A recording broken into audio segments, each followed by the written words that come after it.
अस्सलाम वालेकुम everyone, welcome back to my channel. उम्मीद करती हूँ सब ठीक ठाक होंगे। अगर आप मेरे चैनल को पहले से सब्सक्राइब कर चुके हैं तो आपका बहुत बहुत शुक्रिया, और अगर आप मेरे चैनल पर नए आए हैं तो काइंडली मेरे चैनल को कर लें सब्सक्राइब और पास लगे बेल आइकॉन को कर लें प्रेस, ताकि आपको मेरी आने वाली वीडियोस टाइम पर मिल सके।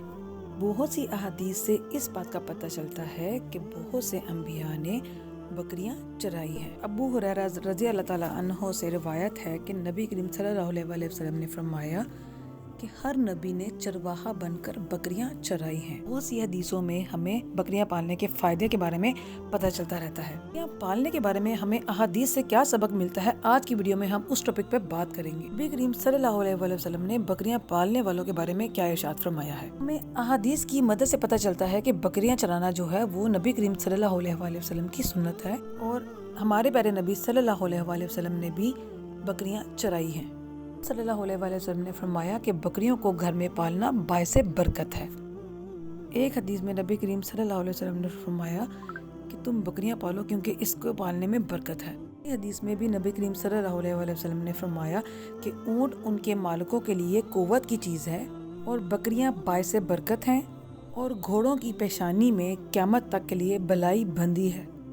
दो अहादीसों के मफ़हूम से ये अंदाज़ा होता है कि जिस घर में भी बकरी पाली जाएगी उस घर में अल्लाह ताला की बरकतें नाजिल होंगी। कि जिस जानवर के बारे में नबी करीम सल्लल्लाहु अलैहि वसल्लम ने फरमा दिया कि इसको घर में रखना बायसे बरकत है, तो वो कैसे मुमकिन हो सकता है कि उसको पालने से घर में बरकत ना हो। आपकी इन्फॉर्मेशन में मज़ीद इजाफा करती चलूँ कि नबी करीम सल्लल्लाहु अलैहि वसल्लम ने बकरी को जन्नत का जानवर कहा है। और हदीस में नबी करीम सल्लल्लाहु अलैहि वसल्लम ने फरमाया कि बकरी तो जन्नत के जानवरों में से एक है, और ये अल्लाह ताला की हिकमत है कि वो अपने जानवरों से अपने बंदों को मुस्तफीद करना चाहता है। हदीस के मुताबिक नबी करीम सल्लल्लाहु अलैहि वसल्लम ने मालदार लोगों को बकरियां और मोहताज लोगों को मुर्गियां पालने का हुक्म दिया। ये भी इरशाद फरमाया कि जब मालदार लोग मुर्गियां पालना शुरू करते हैं तो अल्लाह ताला उस बस्ती को तबाह करने का हुक्म देता है। नबी करीम सल्लल्लाहु अलैहि वसल्लम ने इरशाद फरमाया कि बहुत से जानवर अपने घर पर रखो ताकि शैतान उनमें मशगूल रहें और तुम्हारे बच्चों को नुकसान ना पहुंचाएं। अहले इल्म कहते हैं कि अपने घर में जानवर जैसे मुर्ग, कबूतर और बकरियों को पाला जाए ताकि जिन्नात के बच्चे जो हैं वो उनसे खेलें, उनको तुम्हारे बच्चों से कोई सरोकार ना हो। जो शख्स अपने घर में भेड़ बकरी पालेगा अल्लाह ताला उस शख्स को उसकी भी रोजी अनायत फरमाएगा, बाकी तमाम घर वालों की जो रोजी है वो भी बढ़ा देगा। इससे जो तंग दस्ती है वो दूर हो जाएगी। इसके अलावा अगर वो घर में बकरियां और भेड़ें दोनों पालेगा तो अल्लाह ताला उन दोनों का रिज्क भी उस इंसान को देगा।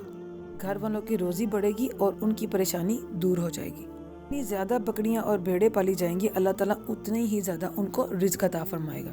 एक बकरी दूध देने वाली होती है तो फरिश्ते रोज़ाना उसके घर वालों से कहते हैं कि अल्लाह आपको बरकत दे। जिस मोमिन के घर में एक बकरी दूध देने वाली होती है तो हर रोज़ एक फरिश्ता उनके घर वालों को ये दुआ देता है कि पाको पकीज़ा रहो, अल्लाह तुमको बरकत दे।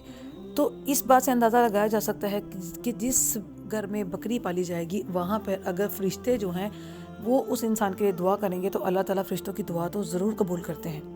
और हदीस में नबी करीम सल्लल्लाहु अलैहि वसल्लम ने फरमाया कि अल्लाह ताला ने 3 चीज़ें बरकत के लिए भेजी हैं। तो इस वीडियो से हमें अंदाज़ा हो गया है कि घर में बकरी पालना जो है वो बायसे बरकत क्यों है, क्योंकि जिस घर में बकरी पाली जाए उस घर में फरिश्ते जो हैं वो अल्लाह ताला से दुआ करते हैं कि इस घर वालों की रोज़ी में बरकत अता फरमा। और वैसे भी बकरी को घर पर पालना नबी करीम सल्लल्लाहु अलैहि वसल्लम की सुन्नत है। तो जो काम नबी करीम सल्लल्लाहु अलैहि वसल्लम ने किया है वो अगर कोई भी इंसान करेगा तो उसको उससे फ़ायदा ही हासिल होगा। तो ये थी हमारी आज की इन्फॉर्मेटिव वीडियो। मिलते हैं नेक्स्ट वीडियो में नए टॉपिक के साथ। तब तक के लिए अपना बहुत सारा ख्याल रखिएगा। अल्लाह हाफिज़।